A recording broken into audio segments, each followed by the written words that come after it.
Ma'am ये muscle तो वैसे मेरे जैसे लग रहे हैं इसके। डिस्ट्रैक्ट हो जाती थी मैं। अगर ऑनलाइन बैच अगर मेरी क्लास चल रही है तो मैं बहुत जल्दी डिस्ट्रैक्ट हो जाती थी, रील चला लेती या फिर कुछ कोई नोटिफिकेशन पॉपअप होती थी। जो कॉमन गलतियां सब करते हैं उसके बारे में बता दीजिए। 11th और नीट में कर फिजिक्स के लिए मैं बता दूं, it is a new beginning. आप जिसको फोड़ना है वो फोड़ सकता है। आपको ये नहीं कह सकता कि वो मुझसे आगे वो मुझसे पीछे। 10वीं में किसी ने ऐसा कुछ नहीं सीखा है। अगला टेस्ट भी आएगा ना, टेस्ट से पहले आपको ऐसा लगेगा मैं भूल रहा हूँ। ये अगर आपको कोई बोल रहा है वो डे 1 पे झूठ बोल रहा है, वो आपको बहुत ज़्यादा चमका रहा है। हाँ जी, तो आज हम किसके बारे में पढ़ रहे हैं?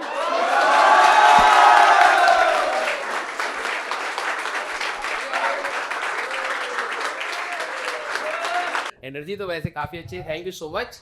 और अभी आप लोग क्या पढ़ रहे थे भाई? ये सब कॉन्ट्रैक्शन ऑफ मसल्स पढ़ रहे थे। ये तो कुछ अलग ही लग रहा है मैम, कोई एनिमे कैरेक्टर है ये।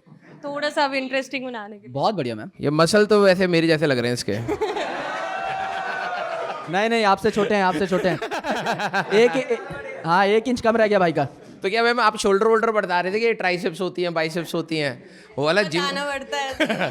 अच्छा, ये जो हम लोग बोलते हैं ट्राइसेप्स बाइसेप्स, ये टर्म आपके सिलेबस में भी होते हैं या ये जिम वालों के टर्म्स हैं? सर वैसे जिम वालों के हैं। अच्छा, 4 आर्म्स एंड ऑल। तो सर शक्ल आपके ऊपर जा रही है वैसे। बहुत अच्छा लगा यार आप लोगों से मिल करके। और आप लोग 10वीं क्लास से क्लास 11वीं में आए हैं। अच्छा, कितनों ने स्ट्रेस ही नहीं लिया था 10वीं का? पास हो गए हो? नहीं चलो अच्छी बात है। लेकिन अब आप लोग क्लास 11वीं में आए हैं तो आप लोगों को ये तो पता लग गया होगा कि ये क्लास कितनी इंपॉर्टेंट है। यस और सारे बच्चे आप लोग नीट की तैयारी कर रहे हैं तो सर नीट में बहुत सालों से पढ़ा रहे हैं, तो आपको ये भी पता होगा कि नीट कठिन एग्जामों में से आता है। तो चलो अच्छा है कि आपने बहुत अच्छे से समझ ली है सारी चीज़ें। और मैं आपको बोलूं कि आपका फिजिक्स केमिस्ट्री एंड बायो कौन सा सब्जेक्ट अभी तक आपको अच्छा लग रहा है? इंक्लिनेशन ही उसकी है। उसी वजह से तो मैथ छोड़ के तो आए हैं पगले। सारे पगले मैथ छोड़ के आए हैं। मैथ से अच्छा ऑनेस्टली बताना, झूठ मत बोलना, मैथ से डर लगने के कारण किस किसने बायो लिया है? कि बायो में इंटरेस्ट था नहीं था मुझे नहीं पता, बस मैथ में नहीं था इंटरेस्ट। भाई इट्स फाइन। मैथ देखो सबको मैथ से डर लगता है, मतलब सबको नहीं, बायो वालों को तो लगता है स्पेसिफिकली, तो इट्स फाइन। अच्छा देखो, एक चीज़ मैं आपको और बोल रहा हूँ, क्योंकि अभी आप t=0 पर हो, मतलब जस्ट स्टार्टिंग है, तो बहुत सारी चीज़ें इस फेज़ में आप लोगों के साथ होंगी, तो आप प्लीज़ उसको मैनेज करना। लेकिन बीच बीच में सही में बता रहा हूँ, हमारी जनरेशन अलग होती थी, हमें कभी बताया नहीं गया था ये बैकलॉग होना, ठीक है, डाउट सॉल्व ना होना या क्वेश्चन सॉल्व ना होना बहुत बड़ी प्रॉब्लम है। हमें ये लगता था ये हमारी कामचोरी है, हमने नहीं पढ़ा इसलिए हो रहे, सवाल ही नहीं बन रहे हमसे, हम कभी उस पॉइंट पर जाके स्ट्रेस नहीं लेते थे। बट आपकी जनरेशन में पता नहीं शायद बच्चे बहुत ज़्यादा स्ट्रेस लेते हैं। तो 10वीं क्लास में कुछ बच्चों ने तो शायद स्ट्रेस लिया होगा, लास्ट मोमेंट पे ही लिया होगा, 1-2 महीने पे, लेकिन स्ट्रेस लिया होगा। कभी कभार आप पैनिक भी कर रहे होगे। लेकिन 11th एंड 12th में आपको हो सकता है कई बार ऐसा फील हो, ठीक है। अभी सेशन स्टार्ट हुआ है तो आपको हमेशा आपके टीचर्स रहेंगे गाइड करने के लिए, लेकिन मिड ऑफ द सेशन में जब टीचर्स बिल्कुल रौद्र रूप लगेंगे, अभी मैम अच्छे लग रहे हैं ना, मसल एंड कॉन्ट्रैक्शन, इसी को ये फोटो को साइड करके और भी चीज़ें बताएंगी, फिर आपके सवाल पूछे जाएंगे जब आपसे, तो रिटेंशन होना है, समझना है, साइमल्टेनियसली सारी चीज़ें कठिन होती है। बीच बीच में आपको लगेगा you are in depressive mode, ठीक है। तो कितने बच्चों को प्रेरणा के बारे में बताया गया था? यस, आपको पता है ये वाली फीचर्स, शर्माना मत, ठीक है। ये सर आप बच्चों को थोड़ा सा उसमें प्रेरणा के बारे में बताएंगे कि क्या है? बिल्कुल सर। देखिए मतलब जर्नी जो है ना, कभी भी कॉम्पिटिटिव एग्जामिनेशन की स्ट्रीमलाइंड नहीं चलती। ये अगर आपको कोई बोल रहा है वो डे 1 पे झूठ बोल रहा है, वो आपको बहुत ज़्यादा चमका रहा है कि आपकी जर्नी बहुत मज़ेदार होगी बाय डिफॉल्ट। लेकिन कई टॉपिक्स हार्ड भी होते हैं, पूरा सब्जेक्ट जो है एक जैसा नहीं चल सकता। कई बार आसान लगेगी जर्नी, कई बार हार्ड लगेगी, अप डाउन, ये जो ग्राफ है वो अपना रूप बदलता रहेगा। उस दौरान आपको डिप्रेशन में नहीं जाना है और बहुत ज़्यादा ओवर थिंक नहीं करना है। आप बस ये सोचो कि मेरा जो काम है वो मैं डेली बेसिस पे कर ले जाऊँ, उतना ही करना होता है, उससे ज़्यादा टफ ये एग्जाम है नहीं। ना नीट ना जेई कोई रॉकेट साइंस नहीं है, बहुत लिमिटेड सिलेबस है, उसी को पढ़ना होता है, क्वेश्चन लगाने होते हैं, गलतियां एनालाइज करनी होती है। लेकिन कई बार अगर बीच में आप टूट रहे हैं, मैं हमेशा अपने हर बच्चे से कहता हूँ, टूटने में कोई बुराई नहीं है, गिरने में कोई बुराई नहीं है, दोबारा ना उठने में बुराई है। अगर आप इस प्रिपरेशन जर्नी के दौरान लड़खड़ा रहे हैं, that's completely fine, but you need to get back on track. उसमें प्रेरणा आपकी मदद करता है। आप काउंसलर के साथ बैठिए और अपने दिल की बातें बहुत ट्रांसपेरेंटली शेयर करिए, आपको कोई जज नहीं करता। एंड आपकी जो जानकारी है ना वो बहुत ही ज़्यादा सीक्रेट फॉर्मेट में रखी जाती है, आपको बिल्कुल भी डरने की जरूरत नहीं है कि आपकी जानकारी कहीं शेयर होगी। आप बिल्कुल उनके सामने दिल खोल के रखिए कि सर मुझे ये तकलीफ है, मैम मुझे ये तकलीफ है, I need to get rid of this, please मुझे मार्ग दिखाइए। मुझे बताइए कि मैं कैसे इससे वापस आऊँ, दोबारा पढ़ाई पे लगूँ। और जितना लेट करोगे और जितना बातें छुपाओगे उतना ज़्यादा ही पिछड़ते चले जाओगे। यस तो कभी छुपाना मत और कभी देर मत करना। जिस दिन लग रहा है कि यार आज मुझे जाके किसी से दिल खोल के बात कर लेनी चाहिए, कर लो भाई, कर लेना। एकदम, है ना, इसमें कोई संकोच मत करना बिल्कुल भी। यस कभी आप लोग ऑनलाइन से ऑफलाइन में आए होंगे, कुछ तो सोच करके आए होंगे। करेक्ट। क्या बेनिफिट आपने सोचा, कोई अगर बताना चाहे? हाँ यस फिजिकल अटेंशन। देखो मैं और सर ऑफलाइन पढ़ाए हुए हैं और हम लोग अब ऑनलाइन में हैं, लेकिन सभी के प्रोज एंड कॉन्स हैं। आप सभी लोग जैसे मेजॉरिटी बच्चे ऑनलाइन पढ़े हुए थे, तो आपको उसका प्रो, पहले ऑनलाइन का प्रो क्या था? जितने भी बच्चे पढ़े हैं सबसे बड़ा बेनिफिट आपको ऑनलाइन का क्या लगा था? नहीं ऑनलाइन का पहले मैं एक बार देख लेते कि ऑनलाइन का बेनिफिट आपको क्या लगा था। चल तू ऑफलाइन का बता दे अभी, तेरे को मुझे क्या? ऑफलाइन में लगा था कि जैसे हमारे कुछ डाउट हैं वो हम जैसे क्लास में नहीं पूछ पाते हैं, कुछ लोग शर्मा जाते हैं, तो उन्होंने फिजिक्स वाला ने डाउट रूम बना रखे हैं, तो उसमें पर्सनली हम जाके पूछ सकते हैं। Very good. ऑनलाइन में बैठ जा। ऑनलाइन में हम लोगों ने ना, देखो आप लोग शायद हमारी जर्नी बहुत पहले से देखते आ रहे होगे, हम लोगों को हमेशा बच्चों ने पुश किया है अपने फीचर्स को डेवलप करने में। जब हम स्टार्टिंग में थे सर, हम टेलीग्राम पर डाउट बताते थे, शाम को 1-1.5 घंटे के लिए खुलता था, टेलीग्राम पे डाउट बताते हैं, और वो फिजिबल नहीं था इतने सारे बच्चों का डाउट कैटर करना। ऑनलाइन में फिर हम लोगों ने क्लास में डाउट्स के लिए ऑप्शंस रखा। आप लोगों ने देखी है क्लासेस में, क्लास में भी टीचर जितना हो पाता है पहले अच्छे से समझाने की कोशिश करता है, फिर क्लास में कुछ डाउट्स लेता है, फिर AI का यूज़ होता है ना, फिर बाद में और भी लोग होते हैं जो आपके पर्सनल डाउट्स को बताते हैं जब आप स्लाइड्स में पूछते हैं। लेकिन कई बच्चों का शायद उससे बेनिफिट नहीं हो पाता है, बच्चे नहीं ध्यान दे पाते कि यार उसका जवाब आ गया, देख लो, समझ लो और मेहनत करो। कभी कभार ऐसा भी होता है कि एक डाउट पर और डाउट आ जाता है ना, कि टीचर ने समझा दिया, उस समय आपको लगा कि हाँ ठीक है बता दिया, फिर सर अगर ये नहीं हुआ तो फिर ये, तो एक ही सवाल के ऊपर रगड़ करके 3-4 सवाल पूछना ऑफलाइन में ही हो पाता है ना। तो ये तो बहुत अच्छी बात आपने बोली कि डाउट्स का जो सॉल्विंग है वो नो डाउट, देखो कुछ बच्चे होते हैं जो थोड़े से शार्प होते हैं और वो पकड़ ले जाते हैं, लेकिन कुछ बच्चे शायद उनको थोड़ी सी हैंड होल्डिंग चाहिए होती है और मल्टीपल डाउट्स आते हैं, तब जाके उनको कॉन्फिडेंस आता है कि हाँ अब मुझे समझ आया। तो जैसे आपके पास डाउट पोर्टल रहेगा, डाउट के लिए टीचर्स रहेंगे। जेई और नीट की तैयारी में लिटरली बता रहा हूँ, बेनिफिट वही उठाएगा जो सबसे ज़्यादा अपने डाउट्स क्लियर करेगा, ठीक है। तो आपको बहुत सारे डाउट्स आएंगे, इट्स नॉट बिकॉज आपको टीचर में कुछ कमी है, नहीं, सब्जेक्ट ही इतने ज़्यादा सिलेबस के साथ है और इतनी ज़्यादा उसमें कॉम्प्लेक्सिटीज है, आपको डाउट्स बनेंगे, है ना। आज भी सर हम लोग पढ़ते हैं तो हमें भी डाउट आ जाते हैं कई बार, है ना। और इसमें ना इंसान बुद्धू घोषित नहीं होता। हाँ। कभी अपने आप को ये मत समझना कि मुझे डाउट आ रहे हैं तो कहीं मैं तो बेवकूफ नहीं। इसका मतलब you are more inquisitive, you are more curious, आप जानना चाह रहे हो, और वो एक अच्छी चीज़ है, उसको पॉजिटिवली लेना है। कभी भी डाउट पूछने से कोई इंसान छोटा नहीं हुआ, उस डाउट को मन में रखने से ना भाई वो टक टक टक टक दिमाग में घूमता रहता है, and ultimately it will kill your productivity. आप कुछ नहीं कर पाओगे आगे। इसीलिए कोशिश करना कि जब भी कोई डाउट आए, झटपट तुरंत, अगर तुरंत नहीं जा पा रहे हो अगले दिन, but get it clarified as soon as possible. उसको दिमाग में बैठने मत दो, क्योंकि वो जो सुकून है ना बाद में कि ये टॉपिक अब मेरा कॉन्क्रीट तरीके से क्लियर हो गया है, एक ही चीज था जहां मैं फंसा हुआ था वो मैंने जाके क्लियर कर ली, अब मेरा कॉन्सेप्ट चमक गया है, अब मैं आगे बढ़ सकता हूँ। क्योंकि कई बार ना सर वो बॉटल नेक आ जाती है, बच्चा आगे नहीं जा पाता, आगे नहीं हो पाते। तो ये करना भाई। आपके टीचर्स आई थिंक सुबह जो भी आपका टाइम है मैम 10 o'clock है, 8:45 से स्टार्ट होके 7:15 तक शाम। बताओ आपके पास बहुत बड़ा एडवांटेज है 8:45 AM, ठीक है। अब जो नियर अबाउट रहते हैं, जो मैनेज कर सकते हैं, अगर आपको लग रहा है जैसे सर ने कहा ना बॉटल नेक हो जाता है, कई बार आपको लगता है यार जस्ट बिकॉज मेरा ये डाउट क्लियर नहीं है इसलिए मैं आगे नहीं समझ पा रहा हूँ, वो आप वैलिडेट कर देते हो उसको। ऑल्दो उतनी जरूरत नहीं होती, लेकिन एक कॉन्फिडेंस की जरूरत होती है, वो एक बार आप टीचर के साथ कनेक्ट हो जाओगे, और this is the advantage of the offline. इसको प्लीज यूटिलाइज करना, शर्म मत खाना। देखो ये भी होता है सर, अभी मैम पढ़ा रहे होंगे ना, तो किसी को अगर डाउट आए तो वो हाथ उठा, अच्छा आप में से कौन कौन है जिसको लगता है अगर मैं डाउट पूछ लूंगा तो यार लोग शायद जज कर लेंगे, कुछ तो होंगे या सर सब? बहुत सारे हैं, अभी कोई हाथ खड़ा करनी। हाँ होता है यार, ये रियलिटी है, हम लोगों ने भी फेस करी है। लेकिन मैं आप सभी लोगों को बोल रहा हूँ, आप लोगों ने ऑफलाइन चूज किया है, this is the real advantage. आपके सामने टीचर खड़ा है भाई, है ना।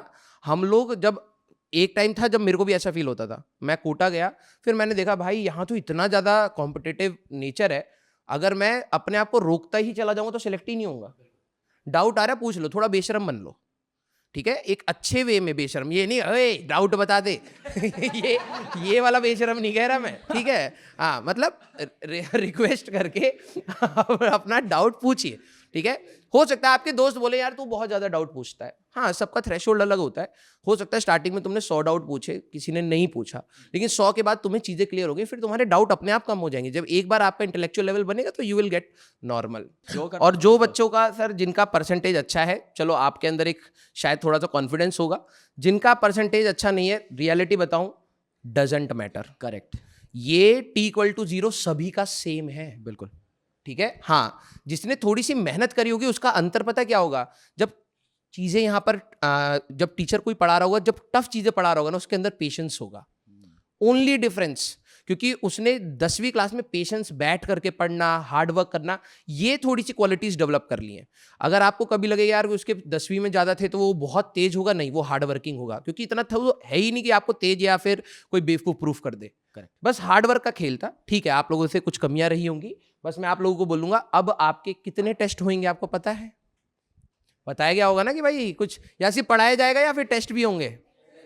टेस्ट होंगे। तो टेस्ट आपको कैसे कैसे देने हैं ये सारा बताया गया कुछ कुछ। फिर उसके जब रिजल्ट आएंगे घर पे जाएगा, बेइज्जती पूरी मोहल्ले में जाएगी, बताया गया। बंक नहीं मार पाओगे, अटेंडेंस यहाँ पर लगती है, घर पे मैसेज चला जाएगा, है ना? नहीं सही है। आप लोगों के बहुत सारे टेस्ट होंगे। देखो मैं आपको एक बात बताता हूँ, आप लोगों का ना यहाँ पे एक दंगल का फीचर होता है, है ना? हम लोग क्लास में जो क्विज कराते हैं that is basically Dangal only. जैसे क्वेश्चन देते हैं, पोल आप जवाब देते हो सकता है आपको शायद अभी इतना जरूरत ना हो, जो पीसीएमबी वाले हैं हो सकता है वो बाद में जाके जेईई मींस का पेपर दे। तो पेपर का फॉर्मेट मैं आपको बता देता हूँ, ऑल्दो आपको सब इन्फॉर्मेशन दी गई है। एक होता है CBT test, computer based test. Computer पे आप सवाल देखेंगे, फिर आप कॉपी में लिखेंगे, मेन डेटा सॉल्व करेंगे, फिर आंसर मार्क करेंगे। इसमें कई बार गलती हो जाती है ना? लेकिन नीट का पेपर सर आप बताओ कैसा होता है? सीबीटी होता है, कैसा होता है भाई? पेन पेपर बेस्ड होता है, सबको पता है। ओएमआर शीट का नाम सुना हुआ है सबने, है ना? ओएमआर बेस्ड टेस्ट होता ऑब्जेक्टिव है। क्वेश्चंस कैसे होते हैं, है ना? एमसीक्यू पता है सबको? एमसीक्यू क्या होता है? बढ़िया, वेरी गुड। तो अब क्या है, आपको तैयारी करनी है। एक चीज जो मैं आपसे आज डे 1 पे प्रॉमिस लेके जाऊंगा, और वो प्रॉमिस कोई ब्रेक नहीं करेगा, है ना? Treat me as your friend. Sir को भी एकदम बड़ा भाई मान के एक प्रॉमिस करो, टेस्ट कोई स्किप नहीं करेगा लाइफ में। तैयारी है नहीं है डजंट मैटर। टेस्ट आपकी हैबिट बिल्डिंग के लिए होता है। वो आपको 3 घंटे इज्जत से बैठ के काम करना सिखाता है ना? तो अगर आप कुछ भी नहीं कर रहे हो, अगर आप 3 घंटे डेस्क पे बैठ के ये भी सीख ले रहे हो कि बैठना कैसे है तमीज़ के साथ, एक शीट को कैसे देखना है, पेपर को कैसे पढ़ना है, वो अपने आप में एक कीर्तिमान है। तो उसके बाद धीरे धीरे धीरे धीरे टेस्ट में आपकी परफॉर्मेंस बूस्ट होती चली जाएगी। कभी भी टेस्ट से बच के मत भागना, and you are never fully prepared. It is a complete myth. आपको लगता है कि मैं 100% क्षमता के साथ ही टेस्ट में घुसूंगा तभी मेरा कमबैक होगा, नहीं होगा। 100% आप कभी अनलॉक नहीं कर पाओगे अपना। आप कभी ये कह ही नहीं सकते कॉन्फिडेंस से कि आज मैं तैयार हूँ।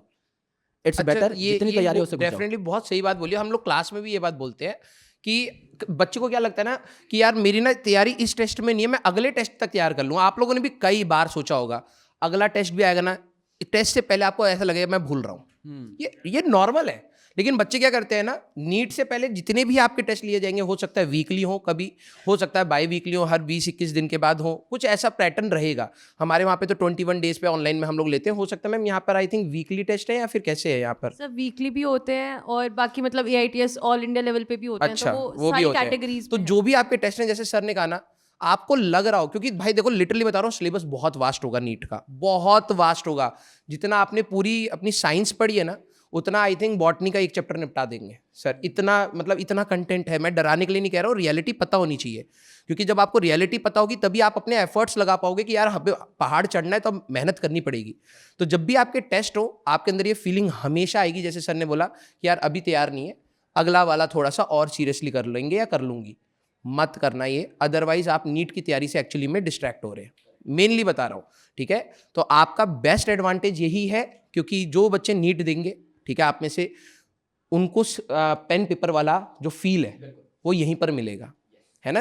ऑनलाइन वालों के लिए हम लोगों ने RTS टाइप की एक फीचर निकाला हुआ है, रियल टेस्ट सीरीज कहते हैं हम लोग, जिसमें 11th एंड 12th के बच्चे या फिर वो 12th के बच्चे या फिर ड्रॉपर्स सेंटर पर आकर के टेस्ट देते हैं। तो अब आप ये सोचो, आपके तो सारे टेस्ट यहीं होने हैं, है ना? तो दिस इज द एडवांटेज जो बहुत अच्छे से यूज करना। वो 3 घंटा कैसे प्रेशर झेला है, कैसे आकर के टेस्ट में कैसे कैसे अपना नाम लिखना है, वो लिखना है, वो बहुत हैबिट है ये, ठीक है? उसको हल्के से मत लेना, ठीक है? और मॉक टेस्ट को स्टार्टिंग में देना, दिल पे नहीं लेना है। मैं आपको बताता हूँ क्यों। There is a pattern to it. जैसे मैं नीट की अगर बात करूँ स्पेसिफिकली, पहला टेस्ट जो होगा, फिजिक्स में यूनिट एंड डायमेंशन आएगी, मैथमेटिकल टूल्स आएगा, बॉटनी में cell the unit of life है ना, सवाल कैसा आएगा, what is power house of the cell, kitchen of the cell किसे कहते हैं, ब्रेन ऑफ द सेल किसे कहते हैं, मस्त टेस्ट जाएगा, 680 नंबर आएंगे, सब खुश। अगले टेस्ट में समझ लो कि 2-3 टेस्ट के बाद सर्कुलर मोशन आने लगा, रोटेशनल मोशन आने लगा, अचानक से नंबर डिप होंगे क्योंकि सिलेबस में बहुत ड्रास्टिक चेंज आया है। आप बेवकूफ नहीं हो, आपका डिक्लाइन नहीं है, वो सिलेबस टफ हुआ है। तो जो पार्ट वाइज टेस्ट होते हैं उनमें कुछ ऐसे पार्ट्स होंगे जहां सारे ही चैप्टर्स इजी होंगे, कुछ में सारे ही चैप्टर्स हार्ड होंगे, कुछ में मॉडरेट होगा। सो जब वो गिरता हुआ स्कोर है वो एक्चुअल में रियल एनालिसिस नहीं कर पा रहे हो आप। कोई चैप्टर अगर है ही टफ तो उसमें स्कोर गिरेगा। सो एक कॉन्क्रीट एनालिसिस कैसे करना है उसको भी आपको मद्देनजर रखना पड़ेगा डे 1 से। अगर कोई चीज है ही बड़ी, है ही टफ, उसमें नंबर गिरेगा, पूरी क्लास का नंबर गिरेगा। So what you have to ponder upon is the cut off. आपको अपने मार्क्स कभी नहीं देखने कि मेरे 680 थे, आज मैं 640 पे हूं।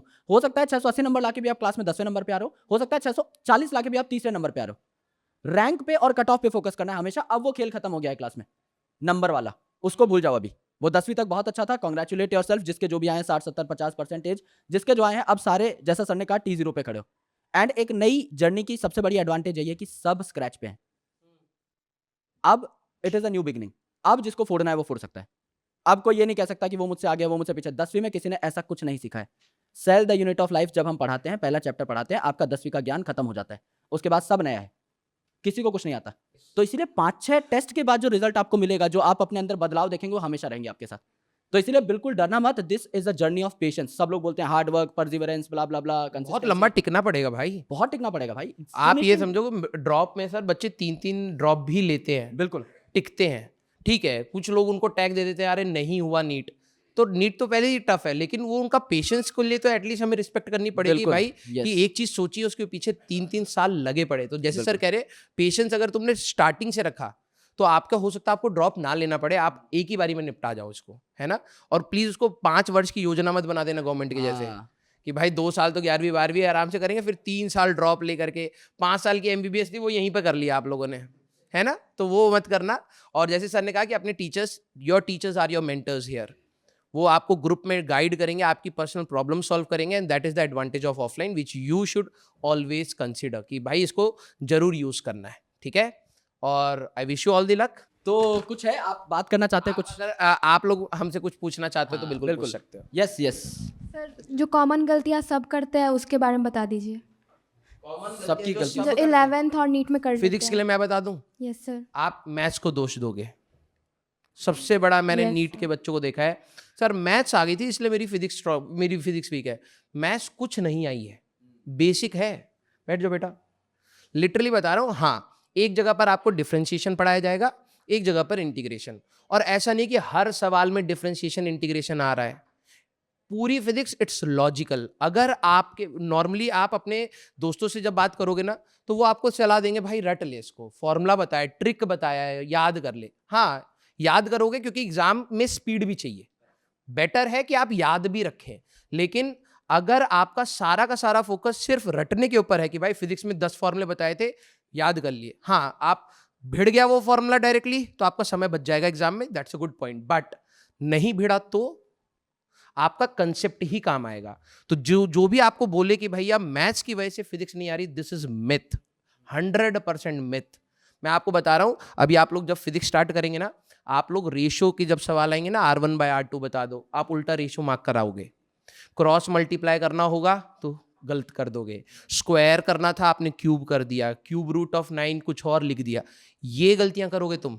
और एनालाइज करना, इट्स नॉट मैथ्स, मतलब वो वाली टफ वाली मैथ्स है ही नहीं भाई। 2 ही टॉपिक है, इंटीग्रेशन, डिफरेंशिएशन।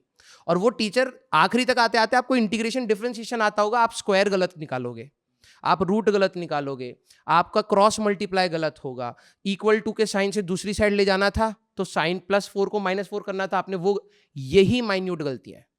अगर आपको अपनी फिजिक्स सुधारनी है, प्लीज आप मैथ्स को ब्लेम मत करना। आप थॉट प्रोसेस पर जाओगे, फिजिक्स लिटरली बता रहा हूं आपके बायो से भी ज्यादा बेटर हो जाएगी। और सिलेक्शन आपका बायो कराएगा, रैंक लिटरली फिजिक्स दिलाएगी। Agreed, yes. क्योंकि बायो आप में से सभी लोगों ने कहा था ना बायो आपकी फेवरेट है, सभी स्कोर कर जाओगे।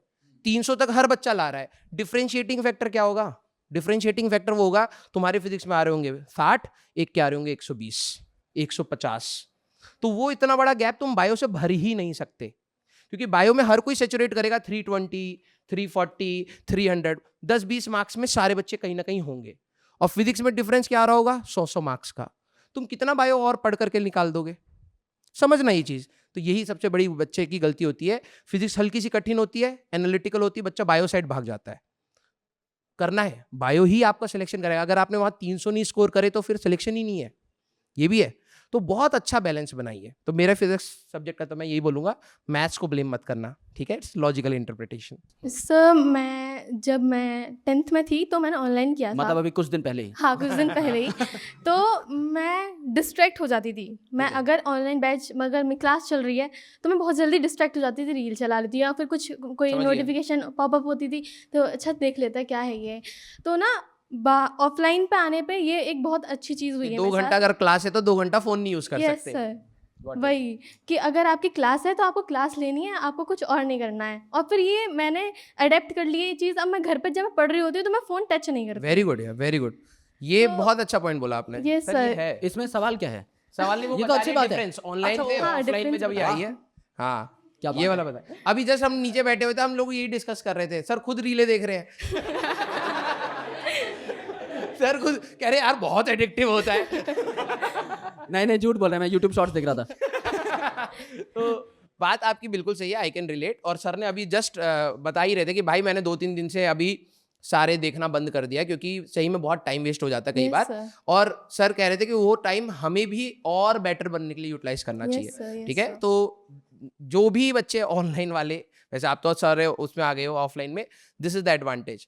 जैसे हम लोग कहते हैं ना कि सर हमारा लर्निंग स्पैन या फिर वो पेशेंस का स्पैन बहुत कम रह गया अब। तो ऑफलाइन में एटलीस्ट आप जब 1.5 घंटा 2 घंटे की क्लास करोगे तो एटलीस्ट वो 1.5 घंटा तो आपको आदत बन रही है कि भाई लगातार सुन ले। करेक्ट। जैसे आपकी कोई शॉट है जिसमें लेट्स से आप कुछ फनी कर रहे हो या मैं कुछ फनी कर रहा हूँ या हम स्टोरी सुना रहे हैं, उसके नीचे कई बार कमेंट नहीं आते कि सर मैं तो रोटेशनल मोशन पढ़ने आया था। Shorts correct. तो वो पता है क्या है, यूट्यूब ले जाता है आपको घुमा घुमा के कहीं और ही छोड़ देता है। वो रिकमेंडेशंस ऐसी आती हैं कि क्योंकि यूट्यूब का भी धंधा है ना भाई, उसको भी चाहिए कि लोग ज्यादा से ज्यादा यूज करें। अब लेक्चर तो कोई कितना ही देखेगा, तो वो भी उठा के आपको फेंकेगा कहीं रील पे, शॉर्ट पे, एंड अल्टीमेटली फिर आप वो स्क्रॉल करना स्टार्ट कर ये वाला स्टेटमेंट तो तुम लोगों ने भी लिखा हो, मैं तो पढ़ने आया था। रीलों में पढ़ने आया था, पेपर नीट का रीलों में से निकलेगा। सर एक पर्सनल डाउट था आपसे, राजवंश सर से। भाई मेरे को ऐसा वाइब आ रही है कि भाई कुछ तगड़ा बॉम्ब फोड़ेगा। हाँ। जिम की डाइट बता दो अपनी। जिम की डाइट देख भाई, ये जो तेरे को मसल पढ़ाए जा रहे हैं ना, अभी तुम बायो के स्टूडेंट, तुम्हें प्रोटीन पता है ना, अमीनो वाले एसेंशियल प्रोटीन्स होते हैं, अमीनो एसिड्स कुछ कुछ होते हैं। देख कुछ बॉडी सिंथेसाइज कर लेती है, कुछ को हमें बाहर से खाना पड़ता है। कैलकुलेशन में स्पीड भाई देखो, जब तुम बचपन में साइकिल चलाते थे धीरे चलाते होगे ना, बाद में अब रेस लगाता होगा, अब तो स्किड भी मारता होगा, हाथ भी छोड़ देता होगा साइकिल में। जो स्पीड का तू खेल जिसमें तू पीछे है ना, जितनी प्रैक्टिस करोगे उतना बेटर बनोगे। बिल्कुल। तो आप उसके ऊपर प्रैक्टिस बढ़ा दो, अपने आप सीधे हो जाएंगे। सारा खेल मेंटेलिटी का। अगर आपने किसी चीज़ को टफ मान लिया है तो फिर आप नहीं करोगे। अगर आप उसको कहो कि यार मेरे को इंप्रूव करनी है, थोड़ा सा ईजी है, बस करना पड़ेगा, हो जाएगा। बहुत अच्छा लगा ऐसी, मजा आया। मतलब आपके अंदर जो ये बच्चों वाला वो है ना, वो रखिएगा, अपने टीचर्स के साथ कनेक्टेड रहिएगा। कहीं पर भी आपको लगे कि कठिन हो रहा है तो याद रखना ये कठिन था, कभी आसान नहीं था। मेहनत से आसान होगा ना, तो मेहनत बढ़ा देना उस समय बस, ठीक है? Love you all, thank you चलो सो यार, much. Love you, bye bye.